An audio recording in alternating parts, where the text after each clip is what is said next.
வெற்றி மாநாடுக்கு கோவை புறநகர் வடக்கு மாவட்ட செயலாளர் வி ராஜ்குமார் அவர்கள் அழைக்கிறார்.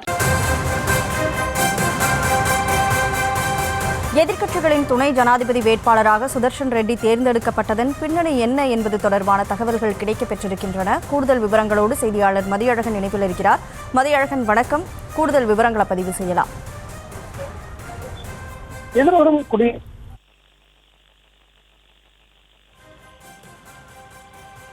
ரெட்டி அறிவிக்கப்பட்டிருக்கிறார். இந்த நிலையில் நேற்று வேறு தகவல்கள் இது தொடர்பாக வெளியாகியிருந்தன. குறிப்பாக தமிழகத்தை சேர்ந்த பின்வந்த டி சிவா அல்லது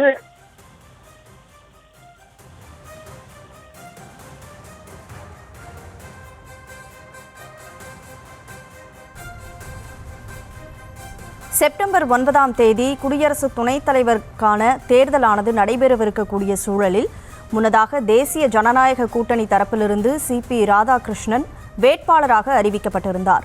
இந்த நிலையில் இன்றைக்கு இந்தியா கூட்டணி தரப்பிலிருந்து சுதர்ஷன் ரெட்டி வேட்பாளராக அறிவிக்கப்பட்டிருக்கிறார். அவர் தேர்ந்தெடுக்கப்பட்டதன் பின்னணி என்ன என்பது தொடர்பான அண்மை செய்தியை பார்த்துக் கொண்டிருக்கிறோம். இரண்டு தரப்பு வேட்பாளரும் ஒரே மாநிலத்தவர்கள் என்பதால் சிலர் இது தொடர்பாக மாற்று கருத்து தெரிவித்ததாக தகவலானது கிடைக்கப்பெற்றிருக்கிறது. கூடுதல் விவரங்களை வழங்குவதற்காக செய்தியாளர் மதியழகன் இணைப்பில் இருக்கீங்க. நீங்க தொடர்ந்து பேசலாம்.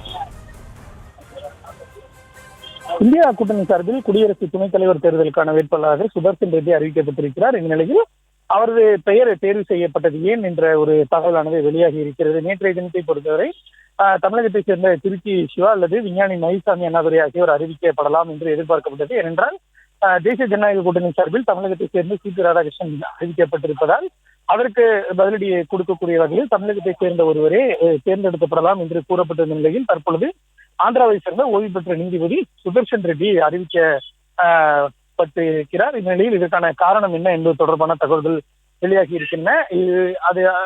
அதை பொறுத்தவரை அரசியல் கட்சி சாராத ஒருவரை வேட்பாளராக நிறுத்த வேண்டும் என திரிணாமுல் காங்கிரஸ் கட்சி பிடிவாதமாக இருந்ததாக கூறப்படுகிறது. மேலும் தென்னிந்தியாவை சேர்ந்த ஒரு நபர் தான் வேட்பாளராக நிறுத்தப்பட வேண்டும் என்றும் திரிணாமுல் காங்கிரஸ் கட்சி விரும்பியதாக கூறப்படுகிறது.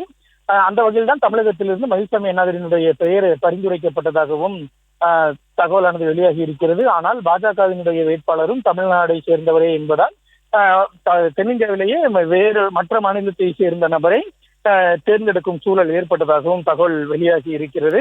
அந்த வகையில் ஒருவேளை சுதர்ஷன் ரெட்டி தேர்ந்தெடுக்கப்படும் பட்சத்தில் ஆந்திராவில் இருக்கக்கூடிய பிரதான கட்சிகளினுடைய ஆதரவை கோருவதற்கான வாய்ப்பு கிடைக்கும் என்ற பட்சத்தில் தான் சுதர்ஷன் ரெட்டியை தேர்வு செய்ததாகவும் கூறப்படுகிறது. ஏனென்றால் தேசிய ஜனநாயக கூட்டணியில் இல்லாத இரண்டு கட்சிகள் தற்பொழுது ஆந்திராவில் முக்கிய கட்சிகளாக இருக்கின்றன. ஒன்று ஜெகன்மோகன் ரெட்டி தலைமையிலான ஒய்எஸ்ஆர் காங்கிரஸ், அதே போல பிஆர்எஸ் கட்சியும் இருக்கிறது. எனவே அவர்கள் இருவரும் இந்தியா கூட்டணியிலும் இல்லை, தேசிய ஜனநாயக கூட்டணியும் இல்லை. எனவே ஆந்திராவை சேர்ந்த ஒருவரை வேட்பாளராக நிறுத்தும் பட்சத்தில் அந்த இரண்டு கட்சிகளினுடைய ஆதரவை கோரலாம் என்ற கணக்கில் தான் சுதர்ஷன் ரெட்டி தேர்வு செய்யப்பட்டதாக ஒரு தகவலானது வெளியாகி இருக்கிறது.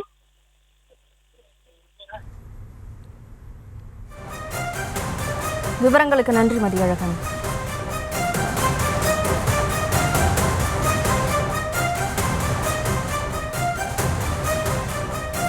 வெற்றி மாநாடுக்கு கோவை புறநகர் வடக்கு மாவட்ட செயலாளர் வி ராஜ்குமார் அவர்கள் அழைக்கிறார்.